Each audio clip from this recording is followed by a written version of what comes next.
Welcome to Dave's Faves, the series where I review games that I think are super duper, despite their lack of whooper. And today, we're getting a little spooky dooky, with scary bats and spooky skeletons, a series of monstrous monsters and heroic heroes. It's the gothical fantasy world full of vampires and vampire killers, Castlevania. I remember the first time I played a Castlevania game. Because I'm one of those filthy new school 90s millennial hybrids, the first Castlevania game I ever played was Order of Ecclesia on DS. I remember reading about it in one of those old Nintendo magazines that you always just kinda seemed to find lying around. But after jumping into Castlevania for the first time, I've never looked back. The Metroidvania Castlevania games are without a doubt one of the biggest influences on me as a gamer. And in all honesty, if I had to pick a favourite game series, it'd be Castlevania. Probably not including the 3D ones that came afterwards. I mean, they're okay in their own right, but they're not Castlevania games. And, let's not talk about judgment. Either way, the Metroidvania games have had a lasting impact on me for many years now, and I always find myself coming back to them, getting lost for a week or so as I binge my way through them all in order. But Davo, I hear you say, what makes the Castlevania games so good? Well, dumbhead, that's why I made this video, so I can lecture you as to why you should play these games, even though it's difficult to do now without those sneaky beaky emulator-inos, which I'm not endorsing, but go buy a Nintendo DS or something and then hit up eBay. Either that or you can just miss out and lament in the fact that you'll never play arguably one of the greatest game series of all time. But I digress, I'd better just get on with this video before I get too far off topic.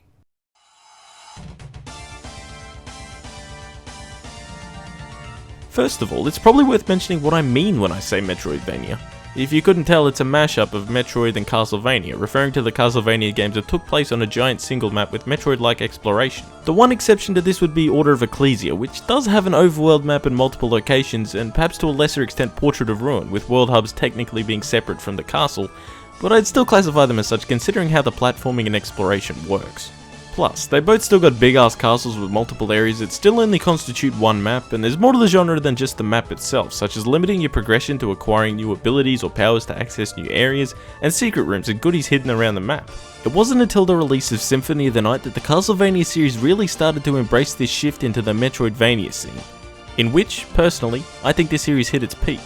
That's not to say that the older Castlevania games were bad, they're still terrific games, even though they're harder to get a hold of without doing something that I definitely can't legally endorse. But the Metroidvania games are simply masterful. The way that Castlevania works is pretty simple. You set to fight back the creatures of the night and foil the resurrection of Dracula, the Lord of Darkness. The Metroidvania games are essentially 2D platformer RPGs where you progress through a level up system as well as through abilities that you'll gain access to as you progress further into the game. Abilities that you'll usually obtain are things like double jumps to be able to jump to previously unreachable areas, or a number of the other game specific abilities that you'll use to progress through the game. I personally like the Jesus Soul from Aria of Sorrow.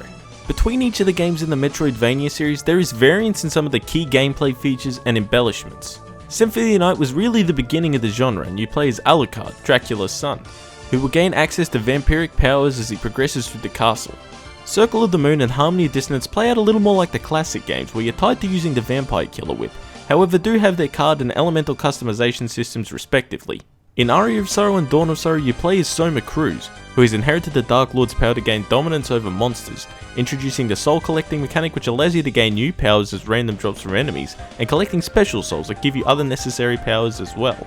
Portrait of Ruin reintroduced the classic multi-character system, albeit with only 2 characters, and also had a small quest system which grants you new abilities and access to endgame content. Then, Order of Ecclesia threw the classic weapon system out the window with a glyph system, overhauling how combat works completely, allowing you to chain your attacks between both hands. The glyph system was somewhat reminiscent of the dominant system from the Sorrow games, but was still quite unique. Order of Ecclesia also had a much more in-depth quest and task system, as well as a small hub village and an overworld map. Each game is different enough to be unique from one another. You never really feel like you're playing the exact same game twice, but they're familiar enough so that you know you're still playing a Metroidvania game.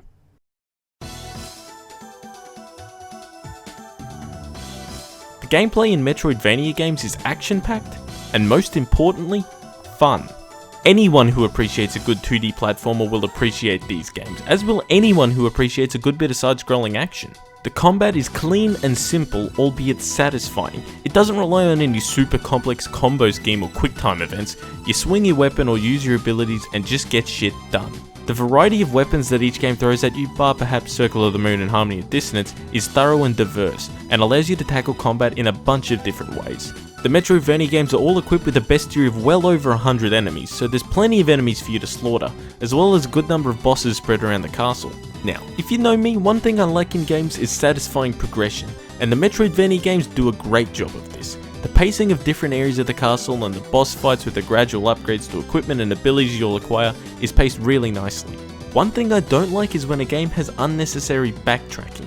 The Metroidvania games do have backtracking, but it is done with a purpose. These games are like a good story. They show, they don't tell. They don't tell you exactly what you have to do, but they give you a good idea as to what you have to do once you've unlocked your new abilities. These games will reward you for being curious and going back over the beginning areas of the game to those little rooms you couldn't reach before. There'll be some sort of goodie lying around for you. The only real issue I have with the Metroidvania games lies within the more RPG oriented elements. It can be a little bit grindy at times, particularly after an enemy drop, though enemy drops are almost always not necessary for you to beat the game. Some of the older games like Symphony of the Night struggle to have a modern touch, as the menu system and particularly the way you can't use healing items directly from the menu is annoying. You'll often have to switch between abilities on a dime throughout the game, and you can often only have one special slot equipped. For example, the Guardian Soul slot in the Sorrow games. You might find yourself having to go in and out of the menu quite often, simply switching between different powers rather than just being able to switch between them on the fly. Some of the games could be a little more streamlined in this regard. But the issues that I have certainly don't weigh down the games too much. They're still great games with a solid amount of playtime per run, along with plenty of extra content to extend upon it. Most of the Metroidvania games also include an unlockable hard mode, which basically turns it into 2D Dark Souls, yeet yeet. But in all seriousness, adds another layer of difficulty and frustration for enthusiasts and a little bit of extra replayability. Lots of the games include a boss rush mode as well, and have some extra modes where you play as a different character or characters, generally overhauling the game completely, which only adds to the replay value of these games. If I had to pick a favourite out of the series, it would be a toss-up between Aria of Sorrow and Order of Ecclesia. A lot of Castlevania enthusiasts would be inclined to say Symphony of the Night is the best, and don't get me wrong, it's fantastic, and I can't argue with the precedent it set for the concept of the Metroidvania game after its release, but my absolute favourites are definitely Aria of Sorrow and Order of Ecclesia. Aria of Sorrow I would say slightly outplays Order of Ecclesia in gameplay and with its souls mechanic, which I think is awesome, whereas Order of Ecclesia outplays Aria of Sorrow with a better story and probably the best individual soundtrack in not only the Castlevania series, but any video game ever. Another game that I would also like to give a special mention to is Castlevania Harmony of Despair, an arcade-style game that was released on the Xbox 360 and PlayStation 3 in 2010. Technically the newest Metroidvania game. It doesn't play out quite like the other titles, being a crossover arcade game with a focus on co-op rather than a mainline story game, but I think this game is still a lot of fun even without co-op. The core mechanics and platforming plays out much the same as a Metroidvania game. I don't really like the menu system in this game, but I guess it's optimized for a more arcadey style of play. But yeah, still a lot of fun.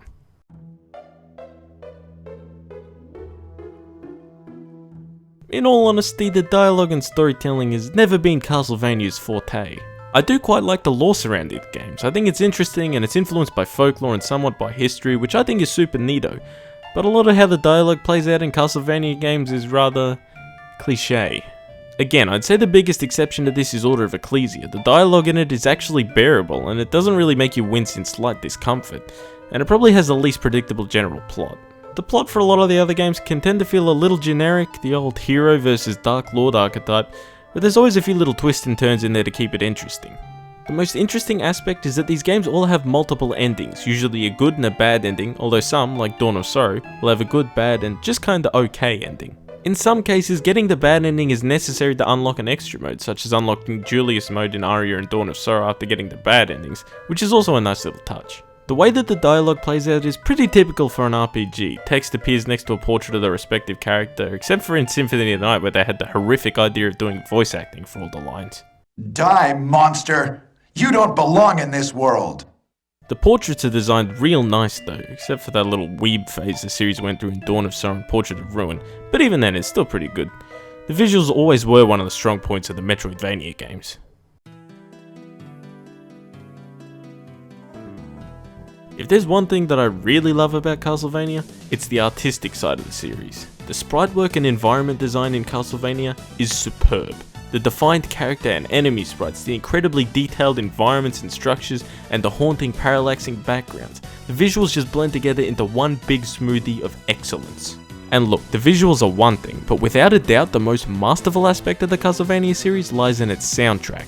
Now, let me just be very clear, if you think that the greatest combined soundtrack for a video game series belongs to anything other than Castlevania, you get out of my face right fucking now. The music in Castlevania isn't just a soundtrack, it's a symphony. The way that the music invokes mood, the inspiring piece as you march through the castle's entrance, the haunting quiet hum when you trudge through the depths of the catacombs, all until the final haunting melody as you climb to the keep. It is simply masterful. The soundtrack is just absolutely sublime across every single Metroidvania game. Never did I once play a Metroidvania for the first time and think, man, this music is kinda lame, because it never is. The most honourable mention would have to go the Order of Ecclesia. Tracks like An Empty Tome and Sorrow's Distortion are quite literally as well as figuratively music to my ears. But the classic melodies that have been with the series for many years, Vampire Killer, Bloody Tears, all classics, all just as wonderfully composed as the last. All I can say is that Michiru Yamane is a pure genius, and I cannot thank her enough for her work on some of the best game soundtracks I have ever heard, and I'm eternally grateful that she is composing the music for Bloodstained Ritual of the Night. It promises to be just as banging as its spiritual predecessor. Dear God, I hope it is.